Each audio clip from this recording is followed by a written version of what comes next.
L'histoire de Dieu, deux fils et un père. Une partie de l'histoire de Dieu est au sujet de Jésus qui veut que l'on sache combien Dieu nous aime. Des fois, Jésus nous parle en utilisant des paraboles.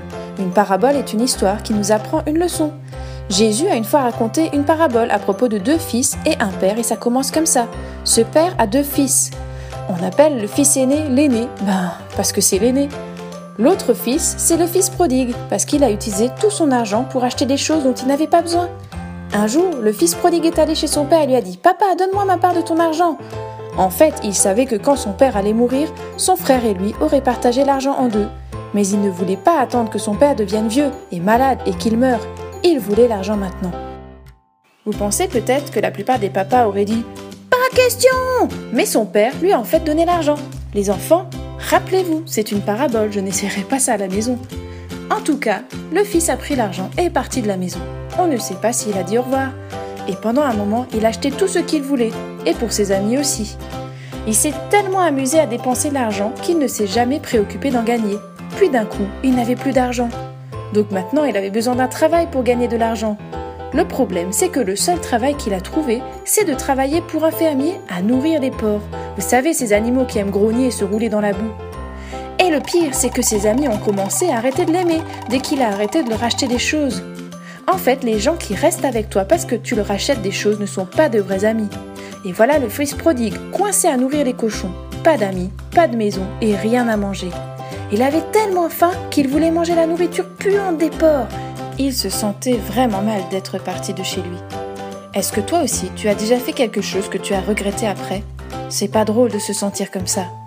Un jour, le fils prodigue s'est rappelé combien les gens qui travaillent pour son père ont beaucoup à manger. Il ne pensait pas que son père voulait encore de lui comme fils, mais peut-être qu'il acceptera comme serviteur. Mais cette idée est risquée, il a été si méchant avec son père. Il a pris ses sous, il s'est enfui avec. Il a dépensé tout l'argent et a agi comme s'il ne voulait plus jamais revoir son père.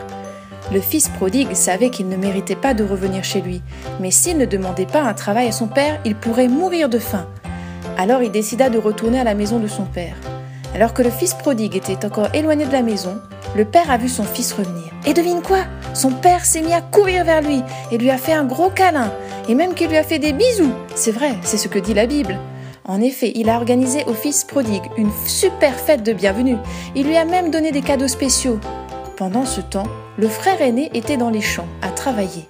Les enfants, souvenez-vous que ce frère est resté à la maison tout ce temps, obéissant à son père, pendant que son plus jeune frère s'était enfui. Alors que le frère aîné a appris que son père avait organisé une fête pour son plus jeune frère, il était énervé. Vraiment énervé. Lui, il n'a jamais eu de fête. Il pensait plutôt que son frère mériterait une punition, et pas une fête de bienvenue.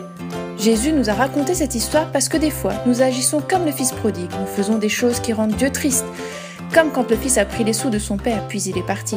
À d'autres moments, on agit comme le grand frère. On suit les règles de Dieu, mais on oublie combien c'est spécial de lui obéir. Peut-être on voudrait que les personnes qui désobéissent à Dieu soient punies à la place de nous réjouir quand ils reviennent à Dieu. Mais Jésus veut que nous sachions que quoi qu'il fasse, il nous aime, comme ce père-là. Et c'est ça l'histoire du fils prodigue. Alors au cas où tu n'as pas tout suivi, voici la version courte. Il y avait deux frères. Un aimait acheter des choses. Il a demandé son héritage à son père. Il s'est enfui. Il a dépensé les sous. Il a regretté. Il est retourné à la maison. Son père lui a organisé une fête. Son frère s'est énervé. Le père aimait les deux fils. Et quoi qu'il arrive, Dieu nous aime aussi. Et c'est ça une partie de l'histoire de Dieu.